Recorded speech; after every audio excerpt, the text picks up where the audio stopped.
Hey, welcome to the first edition I'm going to do with two different cameras. I'm going to do a little review of a movie I recently saw, which I probably should have seen a long time ago. I went and saw Abraham Lincoln, the Vampire Hunter, and it's been in the theaters a long time. In fact, I'm seeing it on its last leg. I saw it at the Cinema Saver with my son, but I did see it in 3D. They have 3D movies that are real cheap, so I held off on that movie just because, and look, on that last video I posted, I was spouting some opinions on the vampire movies and zombie movies and things like that. And I'm going to have to eat my words a little bit on this one. I used that as an example in that tirade without having seen the movie, of course. Just the idea of Abraham Lincoln Vampire Hunter sounds preposterous, and I'm sure I'm not the only person that felt that way. So I held off on going to, and I figured I'd see it when it came out on Blu-ray or something like that. But had the opportunity to go to the theater. It wasn't exactly the movie I was planning on seeing, but at the time I was there, it worked, and I wanted to see it anyway. So went ahead and checked it out, and I got to tell you, I was very impressed with that movie. It had a great story. It was written really well. The acting really good. It was chock full of CGI, but I felt like the CGI was done really well. And the main thing is, yeah, vampire hunter, vampire slayer movies aren't really what does it for me, but in this case it was good. The vampires were actually scary. I jumped a couple times in that movie. They were vicious, evil monsters. None of them. I guess you had one who was kind of treading water on being a good guy and stuff like that, but overall, pretty dang cool. They had a lot of interesting things in that, and I'll get into that a little bit more. But the overview of the movie, I really, really liked it. It does star Robin McLeavy, who was in The Loved Ones, an Australian movie, which I think might be out on DVD. I'll have to look into that. I don't know if it's out in America yet, but it's coming soon, finally. And that she did really well in this movie. She had kind of a smaller role. It wasn't like she was in the whole movie, but had just great action scenes, and like I say, the vampires were scary. There was a couple scenes that pushed it a little bit, but it was action-packed, good from start to finish. I was never bored with it. They made a case for, the reason the vampires were doing what they were doing. In this case, it was they were helping the South during the Civil War, and they were trying to take over America so they could install their kingdom in the New World, and so that was their motivation for, and why, there's a backstory to it too, where Abraham Lincoln's mother was killed. You can hear my dog Hank drinking his water in the background. That's a little personal touch I like to throw in these videos. No, we'll see how they go. But anyway, it was a really good movie. I totally enjoyed it.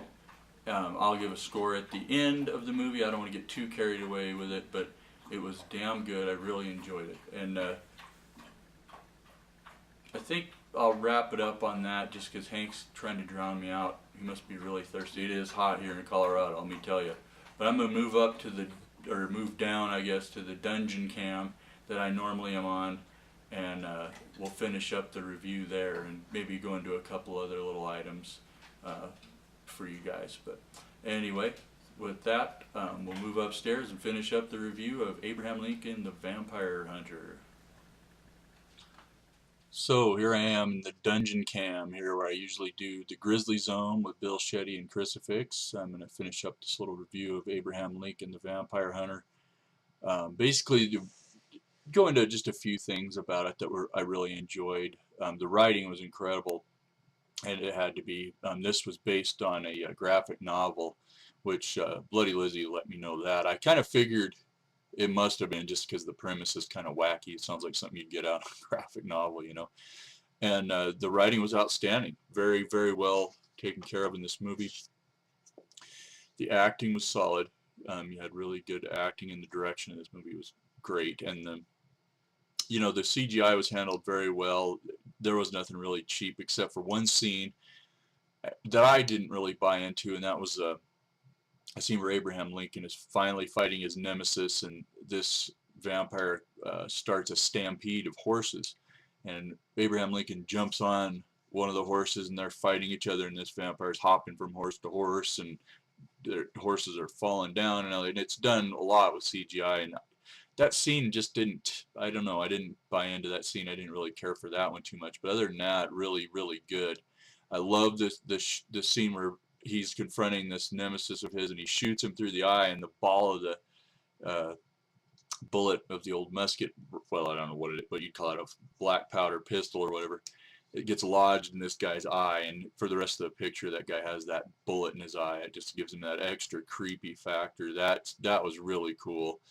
The fact that Abraham Lincoln, his weapon of choice is a silver-coated axe. That is brutal, wonderful, awesome. The biggest positive for me is just the fact the way the vampires were handled. As you know, how I've pontificated before what I think they should be like. They are like that in this movie. They're intelligent, they're organized, they're evil, soulless, you know, wreaking havoc on humanity, with the exception of the one guy. I won't spoil anything, but there's one character who's kind of holding on to humanity a little more, and he's a little more complicated of a character and all that kind of thing. Not my favorite thing in the world, but it didn't detract from this movie. It was necessary for the telling of the story. The CGI, as I mentioned, really strong in this movie. They probably where a bulk of the budget must have gone. There's a scene where they're on a locomotive and they're battling the vampires, and kind of a crescendo moment of the movie.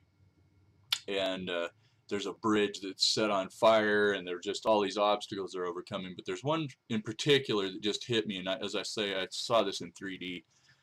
They're battling, and there's flames everywhere, and I think somebody throws a burning torch or something at this one vampire. I can't remember exactly what happens there, but it is, as it's flying by, it focuses on him, and it's kind of a scare scene, a jump scene, and it slows down ever so slightly, and you see this flaming object go past. He misses him, and you can see the flame reflecting in the vampire's eyes as it goes by. Just really cool looking, awesome stuff. I don't want to go too much into it. I do review this on the upcoming Terror Troop episode. With that, actually, I have 2 reviews, plus we do the best of 1982 minus The Thing. We didn't have The Thing in there because we've already covered it on a previous episode. But I think you'll enjoy that episode quite a bit. But as for the rating on Abraham Lincoln, the Vampire Hunter, I give it an 8. I'm going to definitely buy this thing when it comes out on Blu-ray. If you can still find it in some budget theaters, go see it. If you held off like I did, I held off. It's kind of a sleeper. Definitely worth it. I think as word gets around, people will buy this up. They'll make their money back on the DVD sales and rentals and things like that. But that's my review for Abraham Lincoln, the Vampire Hunter.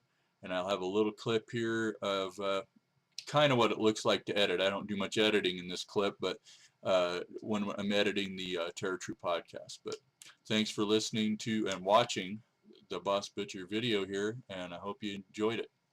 Talk to you later. Alright, I thought I'd throw on a few minutes of me editing the Terror Troop podcast. This is, I use Audacity software. It's free and works really well, and it's very easy to use. It took me a little while to learn how to use it properly, but I've done pretty well with it. So basically you just kind of, I'm going to go in through here and listen to this, get to a point that I need to edit here. You can see this is where we're talking, and I wait for mess ups and edit them out.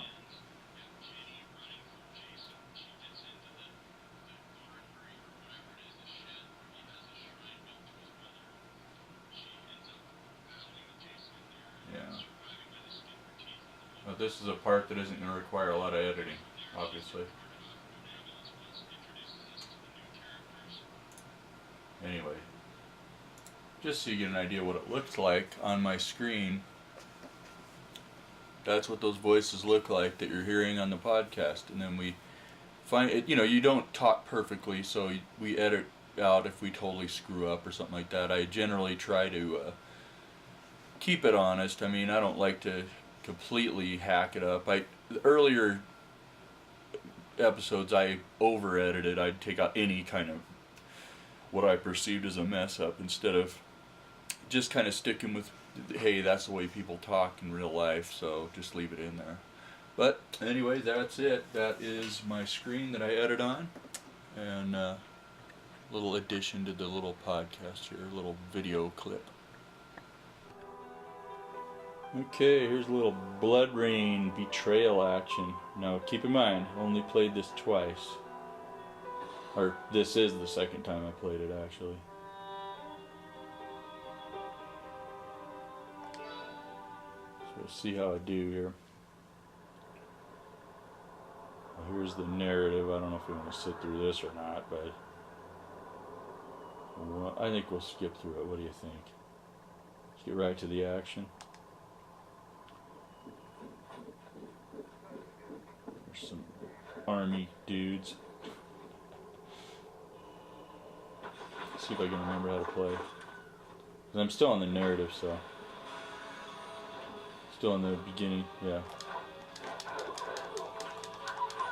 So here I am, raining blood on these poor dudes. Or maybe I'm the poor dude. Dudette in this case.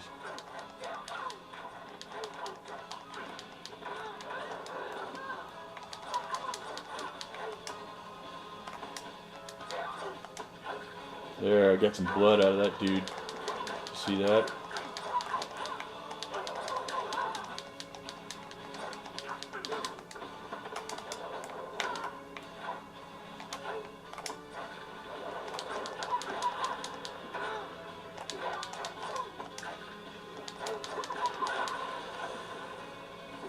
Holy moly, it bled a whole bunch. Now this thing gives you treasure.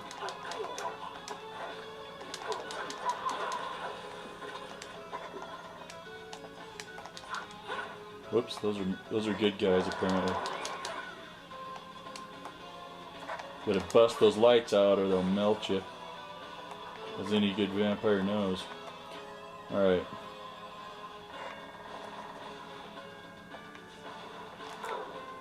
Whoops. There we go. Take out the light, get some treasure.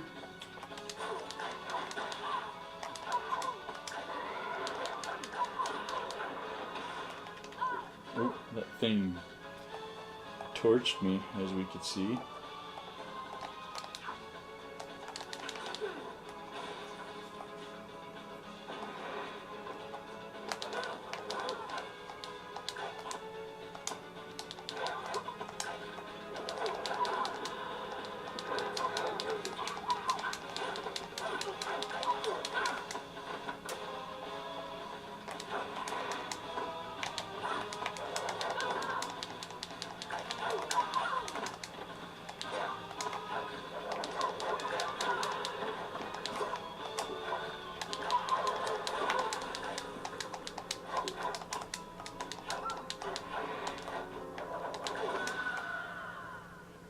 Dang it. I get killed. You get the picture though. This is a hack and slash, which actually I like these because they're mindless. I don't have to invest a ton of energy into learning every freaking thing, you know. And after I play this for a while, I will get better at it.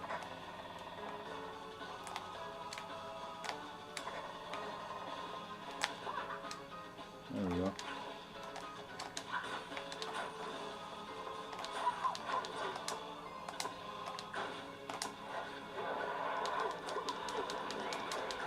It's far too early for me to like think about a rating for this game, but it's kind of fun. I don't know if it's as fun as Castlevania. You know, those Castlevania games are real fun, but.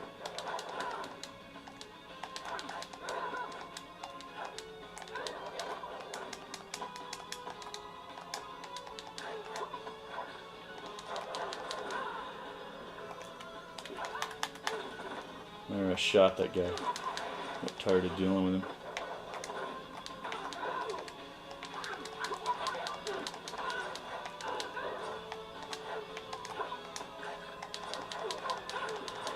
There we go. Oh, he's still with us. God, these guys are tough, man. Well, it's because there's so many, and I'm trying to record, and I'm not used to playing and recording. I'm not like these kids, man. They can wail on these games and sit there and hold a conversation.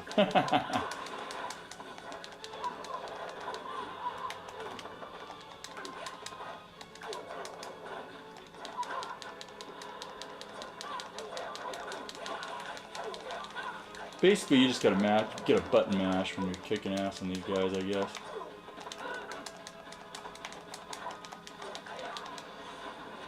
Whoa, I don't even know how I did that, but it was cool.